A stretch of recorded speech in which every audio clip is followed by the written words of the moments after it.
Look at the seed packet in your hand. Read the fine print.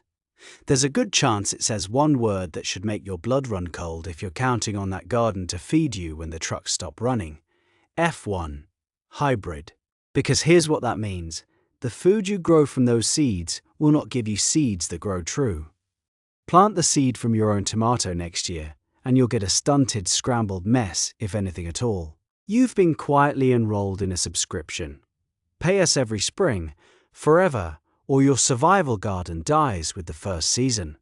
That's not gardening, that's dependency dressed up in a pretty packet. But there's a trick, 3 of them really, woven together. That costs about $3, predates every seed company on earth, and turns a single packet into an endless self-renewing food supply that gets stronger every year. The big seed corporations would very much prefer you never learn it, so let's fix that. Stay with me. This is the difference between a garden that feeds you once and a garden that feeds you for the rest of your life. First, the history, because you need to understand what was taken from you. For roughly 12,000 years, every farmer on the planet was also a seed saver. It wasn't a hobby, it was the entire foundation of agriculture. You grew food, you saved the best seed from the best plants, you replanted it.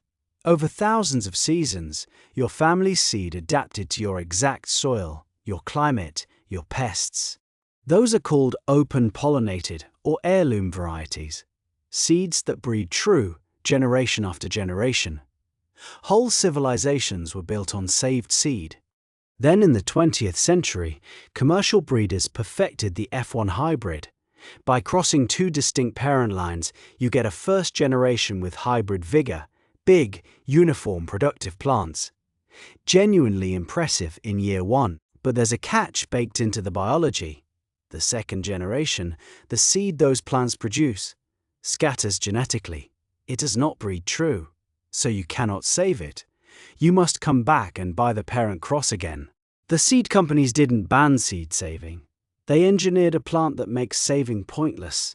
It was brilliant business, and it quietly severed a 12,000-year chain of self-reliance in 2 generations. Now the science of why saving open-pollinated seed multiplies your yield for free, because this is the part that genuinely triples a survival garden over time. When you save seed from your strongest, healthiest, best-producing open-pollinated plants, the tomato that fruited heaviest, the bean that shrugged off drought, the squash the bugs left alone, you're doing exactly what nature does, selecting for survival. Replant that seed, and a higher proportion of next year's plants carry those winning traits. Do it again and again.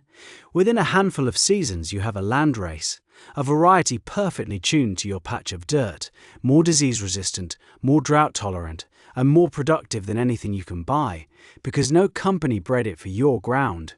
You did. And it multiplies geometrically. One good plant can yield dozens to hundreds of seeds, each capable of becoming another plant.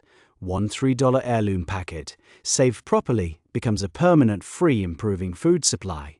That's the real trick. Selection plus time equals abundance. But yield isn't only about genetics. 2 more ancient methods stack on top to push it further, and here's the how-to.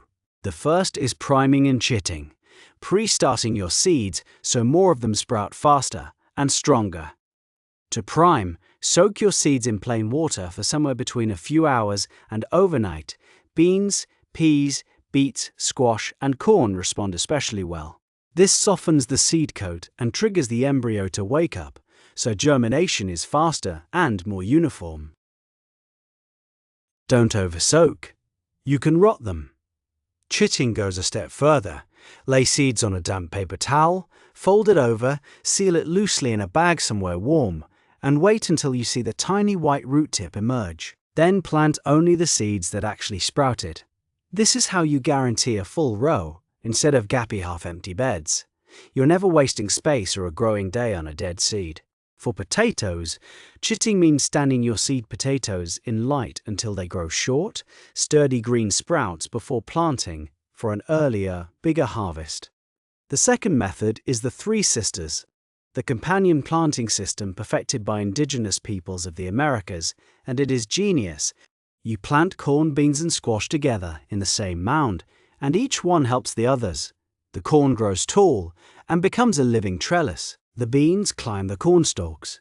And because beans are legumes, their roots pull nitrogen out of the air and fix it into the soil. They fertilize the very crop holding them up. The squash sprawls across the ground below, its big leaves shading out weeds and holding moisture in the soil, while its prickly vines discourage pests.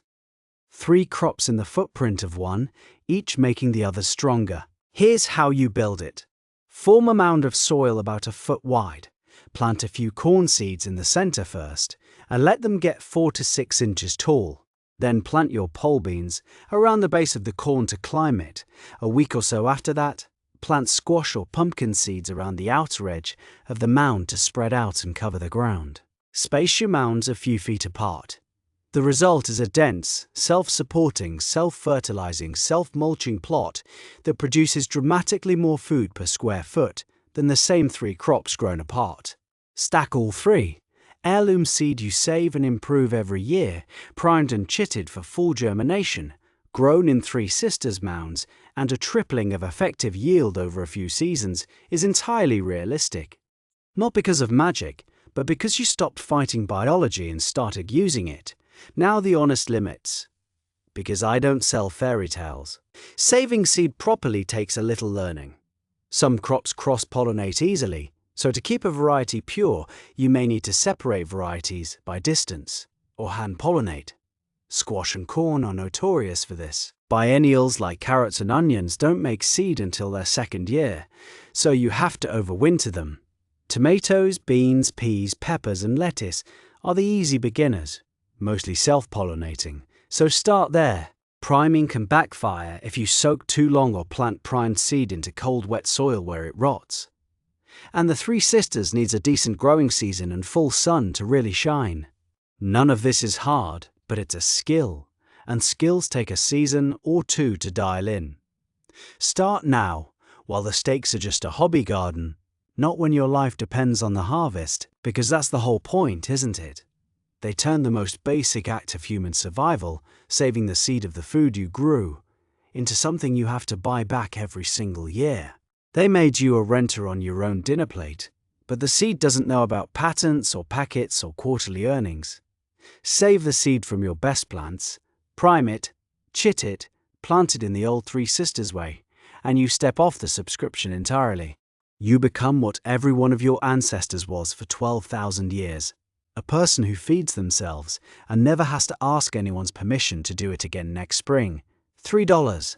1 heirloom packet. And the oldest trick there is, plant it, save it, and never buy that seed again. Stay rooted, stay sharp, and stay ready. The companies are betting you'll keep paying. Prove them wrong.